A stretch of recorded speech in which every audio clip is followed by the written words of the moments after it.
àwọn tó máa gbé ní ilé náà bàbá wọ́n ṣe wọ́n lógo wọ́n ṣe wọ́n lógo láyà wọ́n sí gbọ́ aláṣẹ ọ̀run Jésù Kristi Olúwa wa. àmín lórúkọ Jésù. Hallelujah, hallelujah, hallelujah, hallelujah, hallelujah, hallelujah, hallelujah. Ogun adé Ọ̀ṣun o. Gbogbo plumbing orí adé Òbòkun. Àwọn náà ń ṣe. Àwọn ló ń ṣe. Wọ́n ti ń bá ìpìlẹ̀ nílẹ̀ báyìí o. Òun náà ló máa ṣiṣẹ́ omi orí alẹ̀ yìí lágbára Ọlọ́run. Àmín o, àmín. Jésù Olúwa wa. Àmín, ó yá fún aládùá. Mímọ́, mímọ́, kábíyèsí. Ọlọ́run bá mọ́ jẹ́ ká rí ara lọ́ta kù. Àmín. Jẹ́ ká rí ìdíwọ́. Àmín. Lórúkọ Jésù Kristi Olúwa wa. Àmín.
nítorí pé gbogbo nǹkan tá a bá fi lọ́wọ́ dáradára ni Kristi Jésù à ń bẹ̀ nínú àánú rẹ̀ wọ́n á máa bá wa tẹ̀síwájú jẹ́ ká lè ṣe dé òpin ẹ̀mí wa sórí ọjọ́ òní jẹ́ ká lè rí òpin rẹ̀ Kristi Jésù wá ṣàánú fún wa bàbá wa fi wọ́n lé ọ lọ́wọ́ Kristi Jésù wá lọ́ra ẹ̀mí fún wọn agbára. Bàbá ìta ṣe lónìí wọ́n jẹ́ ojú lórí àtúntò gbogbo ọkọ̀ tó pè lónìí tó lò fún iṣẹ́ rẹ wọ́n jẹ́ wọn díbàjẹ́ oní bí àwa bá gbàgbọ́ nítorí orúkọ mímọ́ rẹ ló pa àṣẹ náà wípé a ó kọ́ ilé náà ó ṣe bẹ́ẹ̀ paráṣẹ fún Solomon ó múṣẹ fún ní orúkọ Jésù Kristi fún àmúṣẹ fún àwa náà a máa lọ ilé wa bàbá wa máa sì wá lọ èyí táàrò tí ba eré jẹ́ olú àmọ́jù débẹ́ nìkan ni.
ọjọ́ ìní sojú ẹ̀mí yín bàbá wa ẹ jọ̀ọ́ ẹ̀yin gẹ́gẹ́ bí ẹ jẹ́ bàbá fún wa báwo ni ẹ ti ń ṣe àkóso ilé ìjọ wa yìí títí àkókò yìí tí ó fi ń ṣe é ṣe fún yín. ògo ni fọ́lọ́run lókè wa. hallelujah. mo dúpẹ́ lọ́wọ́ ọlọ́run wípé ó mú ẹ̀mí mi di ọjọ́ òní. nípa oore ọ̀fẹ́ tí ọlọ́run fún mi lénìí ni wípé ní ọdún tó ń bọ̀ nígbà tí ìjọ yìí bá pé ọmọ 20 ọdún ni n ó tó sọ àwọn ìtàn kúkú lórí ìjọ náà. ṣùgbọ́n mo dúpẹ́ lọ́dọ̀ ọlọ́run tó mú wọn bá bí tún bá lè sọ lénìí tí ọlọ́run bá ẹ̀mí sí yóò bó ti jẹ́ tọ́lọ́run àwọn sọ ní fún ọdún tó ń bọ̀. kì í ṣe ìfẹ́ inú tèmi náà láti jẹ́ olùṣọ́ àgùntàn tàbí láti jẹ́ ìjọ sẹ̀lẹ̀.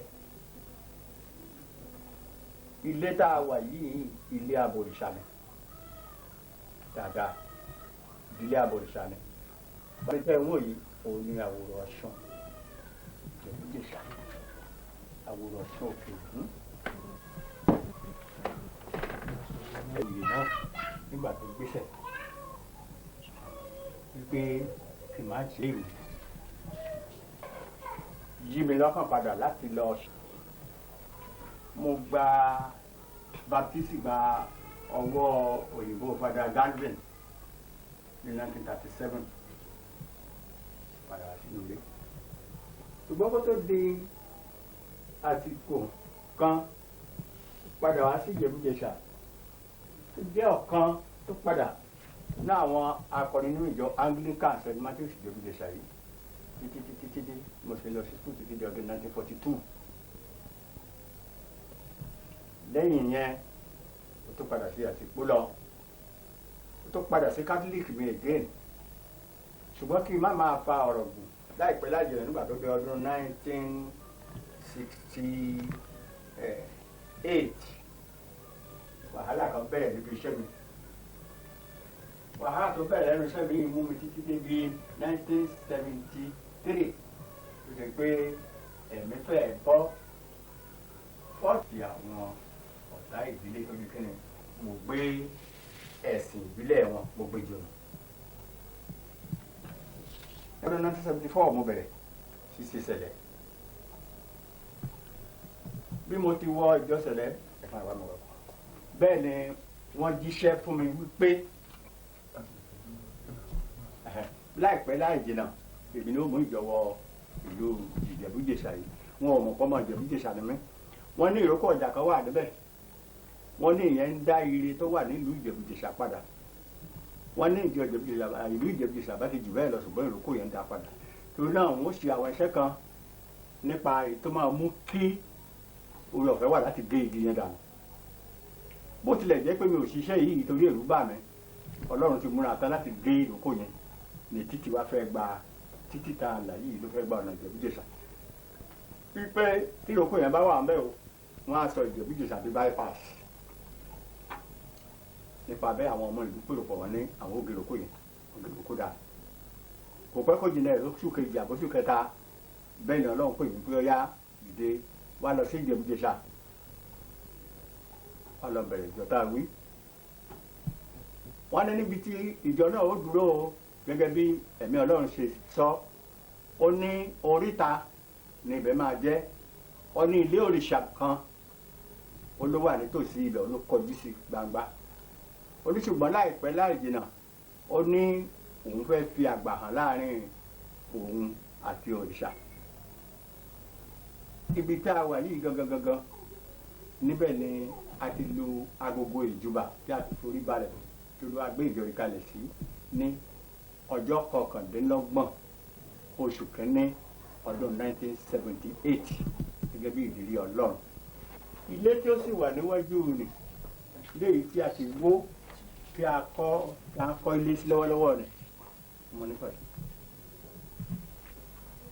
níbẹ̀ ni ilé òrìṣà yẹn tí ó ṣe pé lọ́jọ́ 12 tí agogo ìjọba dún níbí ni ilé òrìṣà parẹ́.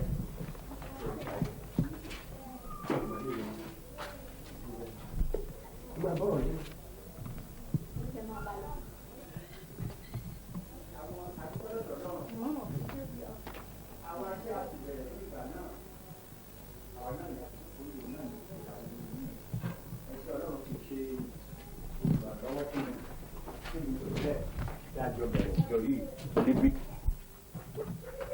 ó lè jẹ́ pé ọ̀pọ̀lọpọ̀ ìjọ yìí kì í ṣe pé èfò láti Ifẹ̀ láti Ìbàdàn láti Òṣogbo láti Iléṣà ni gbogbo wọn ti wá láti wá bá a fi ìjọ yìí lélẹ̀ síbí ìbòní fọlọ́run lókè ọ̀run. hallelujah. nígbà tí a sì ń bá ìjọ yìí bọ̀ tọ́lọ́run bá ìjọ rẹ̀ bọ̀ alàgbà tó jókòó yìí evangelist honorary evangelist Jídé Odùṣeun ọmọ mẹ́lẹ́ ọmọ àbúrò mi ó jẹ́ ọ̀kan nínú àwọn tí Ọlọ́run lò àwọn ọ̀pọ̀lọpọ̀ náà o ṣùgbọ́n ó jẹ́ ọ̀kan nínú àwọn tí Ọlọ́run lò gẹ́gẹ́ bí wòlíì nínú ìjọ náà tó pàtó jù ní ọdún 1983 nínú oṣù kẹta ọdún 1983 òun àti arákùnrin kan tá a pè ní Dàpọ̀ Adébàjò àti wòlíì kan tá a pè ní Michael Lawansin àwọn mẹ́tẹ̀ẹ̀ta yẹn wọ́n wà ní ìjọ rẹ̀ òkìkí ìjọ yìí kàn dé kó dé gbogbo ẹ̀ òun láti wá lọ nínú ẹ̀mí fún ọjọ́ méje ní ọjọ́ méje tó lọ nínú ẹ̀mí ó rán ìkejì rẹ̀ Dàpọ̀ nínú ẹ̀mí náà again ní wọnú ẹ̀mí ó rán lọ sí Ìbòkun pé kó fẹsẹ̀ rìn lọ sí Ìbòkun ó fẹsẹ̀ rìn lọ sí Ìbòkun òun náà fẹsẹ̀ rìn lọ sí Ìpẹ̀tù Ìjẹ̀ṣà nígbà tó kó ní Ìpẹ̀tù Ìjẹ̀ṣà ó tún lọ bá ní Ìbòkun ó tún fẹsẹ̀ rìn bákan náà wọ́n ti jọ padà pẹ̀lú ẹsẹ̀ wọ́n tún wá sí Iléṣà àwọn méjèèjì wá dé sọ́wọ́ kan náà níjọ́ kẹta wòlíì tó wà létí òṣìṣẹ́ kankan bó ń ti dé báyìí bẹ́ẹ̀ ni ọmọ òun lọ sínú ẹ̀mí ẹsẹ̀kẹsẹ̀ òkìkí wa kàn kò sí ibi tí a ti borúkọ ọ̀jẹ̀ Ìjẹ̀ṣà lásìkò òní fọlọ́run ló pẹ́ ọ́ sóògbé àṣẹ ìbábẹ́ láti gbà yẹn. máa dúpẹ́ lọ́dọ̀ Ọlọ́run lò lọ́wọ́lọ́wọ́ àwọn bíi superior evangelist Shitu superior leader Shitu superior leader Awópéjú senior leader Babayẹmẹ àti lé superior senior elder sister Awópéjú ìyàwó mi yìí ni olórí àwọn obìnrin tó wà ní àdúgbò yòówó bẹ́ẹ̀ ni superior elder sister Awópéjú níbi tí Ọlọ́run pọ́n ìjọba lédè kó pè lédè ní ìpínlẹ̀ Ọ̀ṣun superior elder sister Awópéjú òun ni igbákejì obìnrin ní gbogbo ìpínlẹ̀ Ọ̀ṣun bẹ́ẹ̀ ni nígbà tí Ọlọ́run tó máa ṣe nígbà tó di 1993 92 Ọlọ́run gbé ògo fọ́lẹ̀ wípé kí àwa náà ká jẹ́ district kan ní ìpínlẹ̀ Ọ̀ṣun di ẹwà dúpẹ́ lọ́dọ̀ Ọlọ́run tó ti ṣe àtìlẹ́yìn láti gbà yẹn Ọlọ́run kò ní fi wá sílẹ̀ o Ọlọ́run á máa dì mọ́ lára wa ó ń bẹ Ọlọ́run kó túbọ̀ lè dẹ́mẹ̀mí sí ju àsìkò yìí lọ arákùnrin tẹ́ ẹ ń wò yìí òun ni ẹni ìkẹ́ni Gabriel Ìbùkún tí olú àkọ́kọ́ fi ta mí lọ́rẹ nínú ìtòrí yìí òun ni lọ́wọ́lọ́wọ́ báyìí òun ni bí ọ̀gá akọni tó wà ń bẹ̀ tí àwọn ẹgbẹ́ sì máa ń lù káàkiri fún orin ẹ̀mí Ọlọ́run lókè ọ̀. hallelujah. ọkùnrin wa yìí lọ nínú ẹ̀mí tí wọ́n fẹsẹ̀ rìn káàkiri agbègbè yìí tí mo wí yìí oríṣiríṣi àwọn ìṣẹ̀lẹ̀ tó ṣẹlẹ̀ díẹ̀ nínú wọn nìyí akọ ọmọbìnrin kan ní Títí ìjẹ́wọ́ rẹ̀ ní wípé òun jẹ́ ògbólógbò èmèrè òun máa ń fi agbára dán àwọn tí ó bá lágbára ju òun lọ wò òun máa ń jẹ ẹran ènìyàn òun sì máa ṣe ìpàdé lóríṣiríṣi òmìnira Títí náà sì tàn síwájú wípé agbára 9 ló wà lọ́wọ́ òun ó ní òun kọ́ ló máa fò ó ní inú rírun òun a máa fi bá ènìyàn jà ó lóun a máa fi ẹ̀mí tòun a máa fi atẹ eré ọmọ ènìyàn bá ó lóun máa ń da ọkọ̀ náà ó lóun máa ń na ọmọ ènìyàn ní pàṣán ó lóun máa ń ṣe ìdára sí àwọn tí ó bá ṣe rere ó lóun máa ń ba oyún olóyún. èyí ò tí ì pé láìsí wípé a béèrè àwọn ìbéèrè kan ká gbọ́rọ̀ lẹ́nu àwọn mọ̀mọ́ wa late superior senior prophetess Fásọsìn lórí àwọn àtìlẹ́yìn wọn tó ti ń ṣe fáwọn bàbá wa nínú ìjọ yìí nítorí pé ọkùnrin tí ó bá ṣàṣeyọrí kan ní ká bi obìnrin ẹ̀ wò mọ̀mọ́ wa a fẹ́ kí ẹ bá wa sọ̀rọ̀ ní ṣókí lórí àwọn ìrísí tí ẹ ti rí nínú ìrìn àjò ìrere tí ẹ ti ń ti àwọn bàbá wa lẹ́yìn. tó jẹ́ pé gbogbo ibi lórílẹ̀‐èdè lẹ́kọ̀ọ́ nìbàdàn ní gbogbo ibi náà tí wàá máa ń béèrè náà tí wàá máa ń létò àdúrà tí wọ́n máa ń ṣe lọ́dọ̀ wa wọ́n máa ń béèrè fún agbára àfi tí wọ́n bá déjẹ̀bú àfi tí wọ́n bá déjẹ̀bú àgbogbo èrò lọ́ máa ń wọ́ wá ọlọ́run sì gbàgbára wo àwa tá a wà ń bẹ̀ gan tó jẹ́ pé agbára yẹn àgbàyanu ńlá ni tó jẹ́ pé inú wa máa ń dùn bíi ká mọ́ kúrò láyìíká gan ni a máa ń dìídì ìyanra wa láàbò tá a máa ń dúró síbẹ̀ wípé ká mọ́ lọ tínú wa máa ń dùn tá a máa ń dúró síbẹ̀ a dúpẹ́ lọ́wọ́ ọlọ́run náà títí di ọjọ́ òní yìí tó jẹ́ wípé a wà láyé a wà láàyè wa ṣùgbọ́n àdúrà mi sọ́lọ́run ni wípé àwọn bàbá wa yìí kí ọlọ́run ẹlẹ́dàá kó bá mi lọ́ra ẹ̀mí wọn kọ́lọ́run aláàánú ìjọ náà tó lúwa gbélé wọn lọ́wọ́ kórí olórí kó má gbàṣe wọn ṣe kí ọlọ́run alágbára kó fi agbára kún agbára fún wọn kó sì fún wọn ní okun àti agbára gbogbo agbára ìpọ̀tà mọ́lẹ̀ kọ́lọ́run ẹlẹ́dàá kó bá mi fún wọn kí ìlọsíwájú kó túbọ̀ máa wọ inú ìjọ náà a dúpẹ́ lọ́wọ́ ọlọ́run pé àwọn ọkọ mi tó béèrè àlàyé lọ́wọ́ mi náà àjọ di ìjọ náà mú ní ọlọ́run náà ló sì dì mú a sì dúpẹ́ lọ́wọ́ ọlọ́run pé agbára tọ́lọ́run fún wa kò gbá lọ́wọ́ wa a dúpẹ́ pé ó fi agbára kún agbára fún wa ni àwọn èso tọ́lọ́run fún wa àwọn náà ò ní rẹ̀ dànù. òní alága pàrọ̀kì àjọ náà lọ́jọ́ yìí. a ò fẹ́ parí ìfọ̀rọ̀lẹ́nuwò yìí láì gbọ́ ọ̀rọ̀ lẹ́nu èso àkọ́kọ́ tí ọlọ́run fi jogún fún àwọn bàbá wa nínú ìjọ Celestial òun náà ni senior leader Ìbùkún Fásọ̀sì a fẹ́ kí òun náà kó bá wa sọ ọ̀rọ̀ sókè lórí ìrísí tóun náà ti rí nígbà tí Olúwa ti pè sínú ìjọ yìí. kí ọlọ́run kó ràn wá lọ́wọ́ mo dúpẹ́ wípé ọlọ́run gba ọwọ́ mi torí pé láti kékeré ni mo ti bẹ̀rẹ̀ sí ní fọwọ́ léèlò nínú ìjọ yìí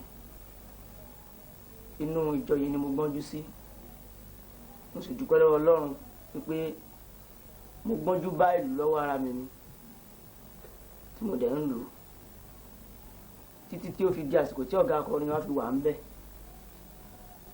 tó sì yá tó ti yí pé èmi náà bẹ̀rẹ̀ sí ní lo ohùn láti yin ọlọ́run lógo nínú ìjọ yìí títí di àsìkò tí èmi gan fi wá di ọ̀gá akọrin nínú ìjọ yìí tó sì ń tẹ̀síwájú láìsí wàhálà pẹ̀lú àwọn àgùntàn ọlọ́run tí ó wà nínú rẹ̀ mo sì dúpẹ́ lọ́wọ́ ọlọ́run pé títí di àsìkò yìí ohùn náà tí ọlọ́run ti fún mi kò sí ìdìbàjẹ́ rárá ní gbogbo rẹ̀ ó sì jẹ́ wípé ní àsìkò yìí tí mo fi dúró yìí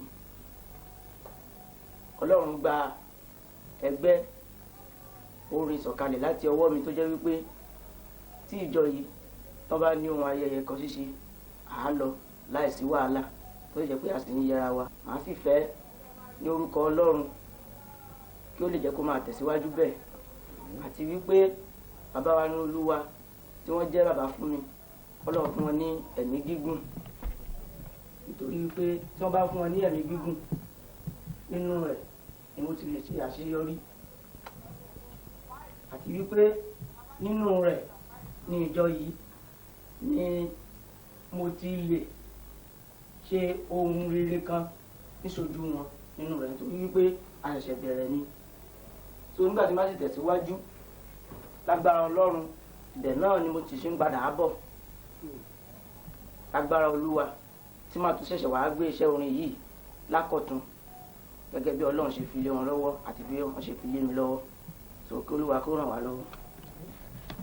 ọpẹ́ mi tún lọ sọ́dọ̀ gbogbo àwọn tí mo ti dárúkọ lẹ́ẹ̀kan pàápàá honorary evangelist wa Jídé Olúṣeun Ṣítù Awópéjú ìyàwó ẹ̀ Babáyẹmí Ọládéjẹbi àtìyàwó wọn àti gbogbo àwọn mìíràn bẹ́ẹ̀ bẹ́ẹ̀ tí wọn lè máa dárúkọ níbí tí ó ṣe pé Ọlọ́run gba ọwọ́ wọn gbé àjọ̀dún 19 yìí kalẹ̀ tí wọ́n sì ń ṣe tó sì ń lárinrin ní èyí tó ṣe wípé ìpìlẹ̀ ilé olùṣọ́ àgùntàn yìí à ń fi lélẹ̀ lénìí kí ọlọ́run lódùmarè kó fún wa ní ẹ̀mí gígùn àti àlàáfíà ọwọ́ tí ó bẹ̀rẹ̀ iṣẹ́ náà kó parí ẹ̀ láyọ̀ àti àlàáfíà ní ọjọ́ ìsinmi a ó máa fi àdúrà pẹ̀lú oore ọ̀fẹ́ a ó fi parí ohun gbogbo kí ọlọ́run kó gbà fún abẹ́ orúkọ Jésù Kristi Olúwa wa. àgbà níwájú ọmọdé lẹ́yìn.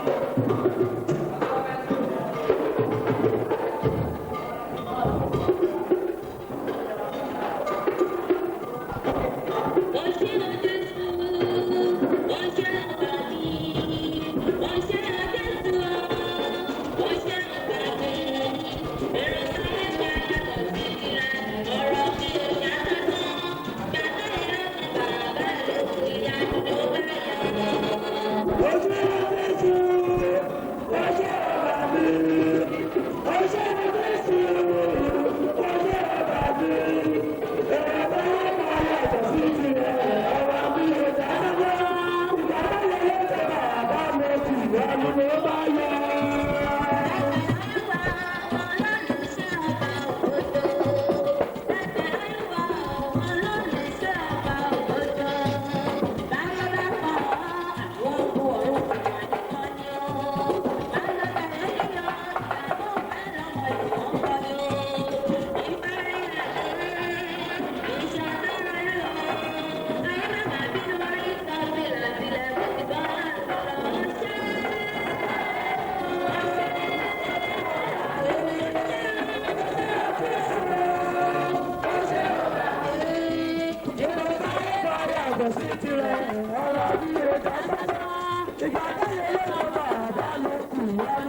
Ọba aláṣẹ láyé aláṣẹ lọ́run.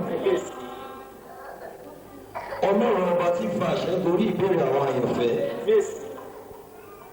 Ní orúkọ Jésù Kristi, fàṣẹ gorí èyí tí ìránṣẹ́ rẹ̀ béèrè. Ọpẹ́ àwọn ọmọ rẹ ní wákàtí yìí. Bàbá wa àti Ọlọ́run wa, gẹ́gẹ́ bí ti tẹ́wọ́ gbọ́ pé àwọn ẹni tìwájú ní orúkọ Jésù Kristi tẹ́wọ́ gbọ́ pé wa. Àwa ìjọ rẹ lápapọ̀ náà à ń ṣe ọpẹ́ sí ọ nítorí tí ó kà wá yẹ bẹ́ẹ̀ ni láti jẹ́ alábàápẹ́ àti alájọyọ̀ fún ètí ṣe àjọ̀dún ìkọkàndínlógún ti ìjọ yìí. Bàbá wa àti Ọlọ́run wa àdúgbò náà rẹ pé ó kà wá yẹ ní orúkọ Jésù Kristi bàbá tẹ́wọ́ gbọ́ pẹ́ wa. Èyí tí à ń ṣe ọpẹ́ lé lórí lórúkọ Jésù máa jẹ́ kó padà kí bàjẹ́. Àní nínú ìjọ yìí bàbá wa àti Ọlọ́run wa ní orúkọ Jésù Kristi ohun ọpẹ́ bí ọpẹ́ ni à ń fẹ́ láàrin wa. Ọlọ́run alágbára wa ṣe èyí fún wa. Bàbá wa àti Ọlọ́run wa mo tún fi èso rẹ náà tí ń ṣe ọpẹ́ náà lọ́wọ́ mo fi lé ọ lọ́wọ́ lórúkọ Jésù tàmọ́lẹ̀ ayọ̀ sí ìgbésí ayé rẹ. Gbogbo òkùnkùn ní ìgbésí ayé ọmọ náà jẹ́ kí ó ṣe ìgbéyé. Àní bí àwọn òbí rẹ ṣe ń rí ní àríjọ àríyọ̀ mo fi ọwọ́ pèrè ní wákàtí lórúkọ Jésù Kristi èṣù máa jẹ́ kó gbádùn lọ́wọ́ wọn. Oṣù àjẹ ayé máa jẹ́ kó ní agbára lórí rẹ̀.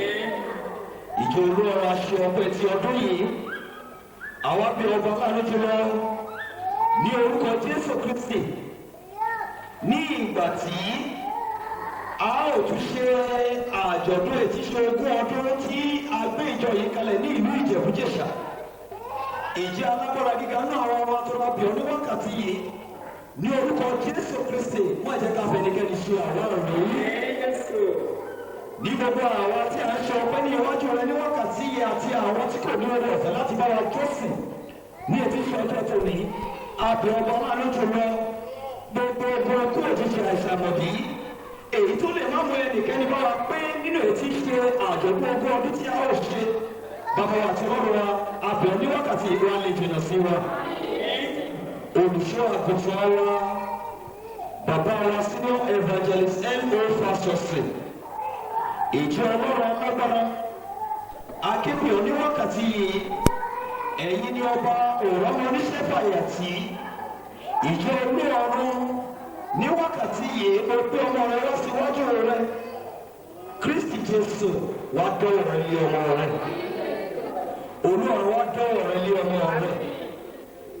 Ìjẹ́ ogun àìsàn àmọ̀dí gbogbo ìmọ̀ òkùnkùn ọ̀ṣọ́ ni àjẹ́ ní ẹlẹ́bọ̀lógún à ń tú wọn ká ní wákàtí yìí lórúkọ Jésù Jèhófà nínú alágbára gíga mo bẹ̀ ní wákàtí yìí sọ̀kalẹ̀ wá ẹ̀rọ tú wọn ká oṣù àti ayé ni ó dé ti ọmọ rẹ ní wákàtí yìí Jésù Kristi ọmọ Ọlọ́run nìkan tó tẹ́lẹ̀ ká máa bẹ̀rẹ̀ lórúkọ rẹ̀. Ẹ̀yin ogun ọ̀run tí ń gbani lọ́wọ́ ayé ẹ sọ̀kalẹ̀ ní wákàtí yìí wá gba ìránṣẹ́ rẹ̀ lọ́wọ́ ayé. Gbogbo ìwọ̀n òkùnkùn yìí jẹ́ kó ṣègbè ní iwájú wa. Jèhófà mímọ́ àní ìgbà tí a ó ṣe àjọ̀dún èyí tí ó ń bọ̀ tí ogún ọdún ti ìjọ yìí ní orúkọ Jésù Kristi ìránṣẹ́ rẹ̀ gbọ́dọ̀ká wa ti láàrin wa. Àbọ̀ ní wákàtí yìí wá lọ́wọ́ ẹ̀mí fọ́mọ rẹ̀.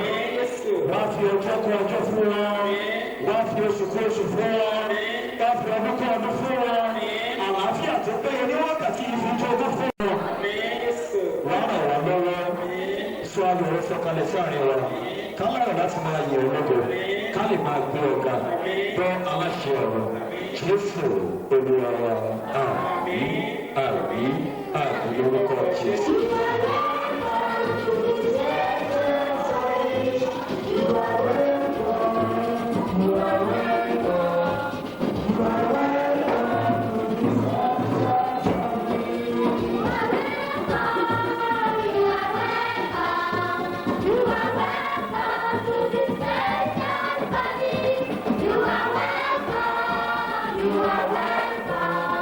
You are welcome to this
máa bá wa gbé kí ó má ṣe fìgbà kan fi wá sílẹ̀.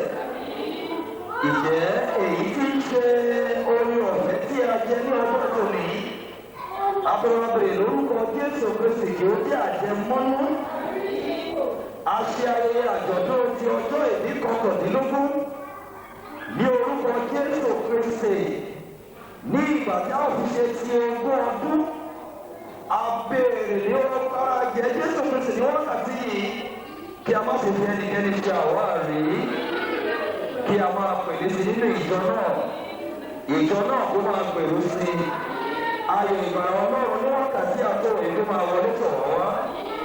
Ǹjẹ́ Ọlọ́run aláyọ̀ wá wà pẹ̀lú wa, súre fún wa, máa bá wa gbé, má sì fi wá sílẹ̀ láé ní agbára ẹ̀jẹ̀ Jésù Kristi Olúwa wa. Àmín lórúkọ Jésù.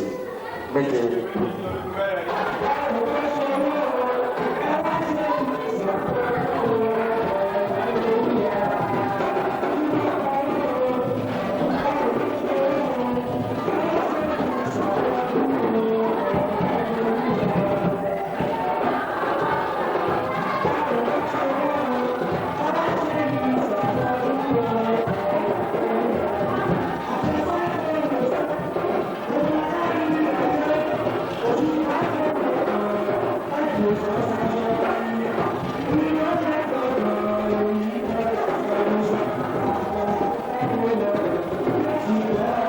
Thank you.